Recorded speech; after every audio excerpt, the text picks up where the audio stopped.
Você acredita no poder da oração? 100 mil habitantes de uma cidade do interior do estado do Rio fizeram uma corrente de pedidos pela recuperação de um jovem que sofreu um grave acidente de moto. E foi depois de uma prece dentro da UTI que o paciente despertou do coma. Um milagre? Veja na reportagem de hoje da série Cura pela Fé.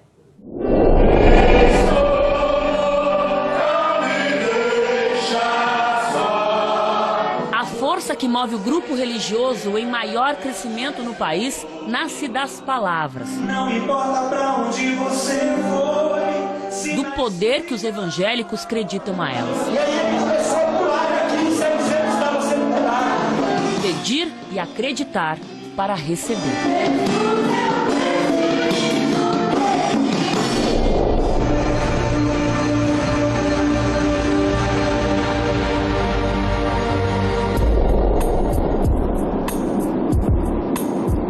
Imagine uma cidade inteira em vigília.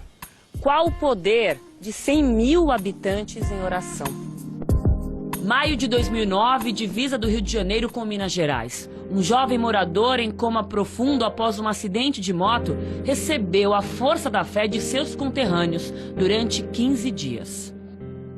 E contrariando todas as previsões médicas, essa é uma história com final feliz. Tudo bem, Renato? Prazer. Joia, prazer. Aline, tudo bom? Para contá-la, nós viemos ao encontro do protagonista. Um rapaz de 26 anos que mora com a família e acaba de ficar noivo. Não faltam planos para Renato Gabri. O livro já saiu e para ele é apenas o começo de uma empreitada ambiciosa. Usar o próprio testemunho como prova dos milagres de Deus. Quando eu acordei do coma, num primeiro momento, eu não lembrava nem quem era eu. Se vocês acham que o Renato parou de andar de moto depois do acidente?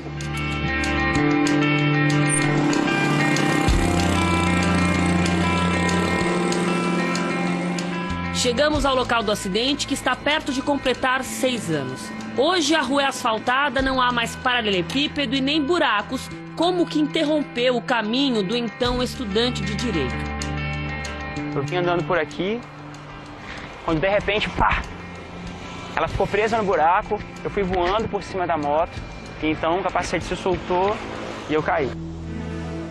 O diagnóstico foi de traumatismo crânioencefálico gravíssimo.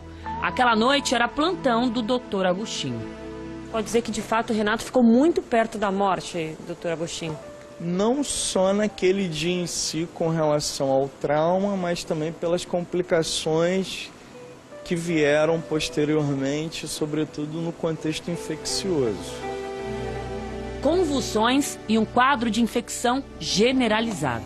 Uma coisa que marcava muito por parte da mãe, por pior que fosse esse prognóstico, a fé dela era uma coisa que preponderava. Às vezes até um otimismo um pouco fora do contexto para aquela situação, no caso para vocês médicos. Eu muitas vezes me perguntava se ela não estava entendendo a gravidade do momento. Mas depois, por tudo que a gente passou, eu vi que realmente era uma coisa muito pessoal dela, religiosa, espiritual. Isso é fé. É você não duvidar. Quando eu começava a perder as minhas forças, Deus enviava alguém para me dar aquele abraço apertado, sabe? Então eram anjos que Deus incomodava lá na casa delas para que fossem lá naquele hospital e ao meu encontro. E foram muitas visitas, orações, até a festa de aniversário foi registrada em fotografias. No que muitos enxergam um milagre, Renato vê uma missão. Desde o ano passado ele viaja o país contando sua história. A um roteiro já impressionante se soma uma voz afinada. Eu sei, porque sei.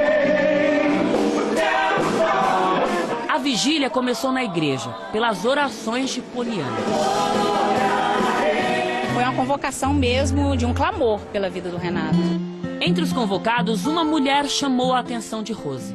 Ela impôs as mãos sobre ele e repreendeu o espírito de morte, né, ali naquele lugar da vida do meu filho. Eu senti um calor e o ambiente ficou... Renato melhorou e voltou para casa 2 semanas depois, praticamente sem sequelas. Na sala de UTI, deixou amigos e uma herança de fé. Claro que isso aí a gente estendeu a todos os pacientes. Falou assim, nossa visão tem que ser realmente mais humanizada, temos que tratar com mais amor e não ficarmos agarrados só à parte científica, né? A mãe de Renato nunca mais havia encontrado a mulher que acredita ter sido o instrumento de um milagre. Até que conseguimos chegar ao novo endereço da dona de casa. Às vezes Deus trabalha de um jeito que a gente não entende, né?